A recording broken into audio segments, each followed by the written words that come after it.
প্রবল বর্ষণ আর পাহাড়ি ঢলে আকস্মিক বন্যা দেখা দিয়েছে সিলেটের 4 উপজেলায়। প্লাবিত এলাকাগুলোতে উদ্ধার তৎপরতা চলছে এবং আশ্রয়কেন্দ্রও খোলা হয়েছে। জেলা প্রশাসন বলছে মানুষের দুর্ভোগ কমাতে সকল ব্যবস্থা নেওয়া হয়েছে। পরিস্থিতির অবনতি হলে সেনাবাহিনী ডাকা হবে।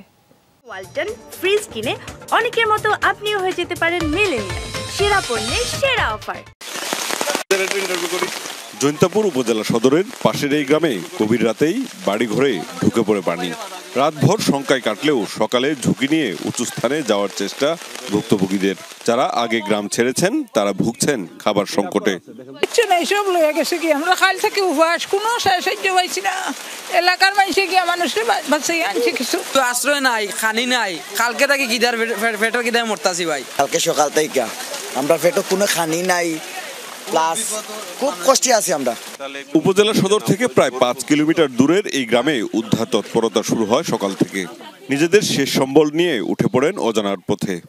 মানুষ টানি টানি আনতাছি, ছোট ছোট বাচ্চান বাড়িতে হয়েছে ভাই, সব ভিজিয়া যার, বাড়ি ডুবিয়া যার। আমরা বাড়িত সময়ের সমান পানি আসলো, কোনো প্রশাসন আইছে না আমরা ফায়ার সার্ভিস সাহায্য করার লাগি। পাশের বাড়িতে যা যান বাঁচাছে সারা রাতে পানির মধ্যে দাঁড়াইয়ে বাচ্চা কাচ্চা নিয়ে স্যার।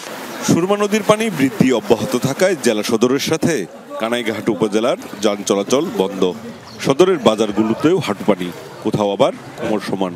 রাতকে বেশি বাড়িছে, এখন একটু কম হইলে এরপরও নিরাপদ নাই। রাত্রে পানি উঠছে, এখন গরু আছে আপনার কোমর পানি। রাত প্রায় 3টা থেকে শুরু করে আজ সকাল 7টা 8টা অবধি প্রচুর মানে বৃষ্টি হওয়ায় 9টি ইউনিয়নের প্রত্যেকটা ওয়ার্ড আমাদের পানিতে তলিয়ে গেছে।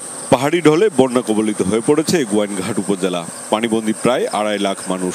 জকিগঞ্জে কুশিয়ারার পানি বিপদসীমার উপর দিয়ে প্রবাহিত হচ্ছে। প্লাবিত হচ্ছে নতুন নতুন এলাকা। প্লাবনের খবর পেয়ে উপজেলাগুলো পরিদর্শন করছেন জেলা প্রশাসক। পরিস্থিতি মোকাবেলায় সব ধরনের ব্যবস্থা রয়েছে বলেও জানান তিনি। মানুষ পানিবন্দী হয়েছে। জৈন্তাপুর এবং কানাইঘাটে একটু পরিমাণটা বেশি, গোয়াইনঘাটেও আছে। তো আমরা এখানে উদ্ধার কার্য পরিচালনা করছি। পানি উন্নয়ন বোর্ড বলছে এই পরিস্থিতি আরো 2-3 দিন থাকতে পারে। মাহবুবুর রহমান রিপন, যমুনা নিউজ, সিলেট।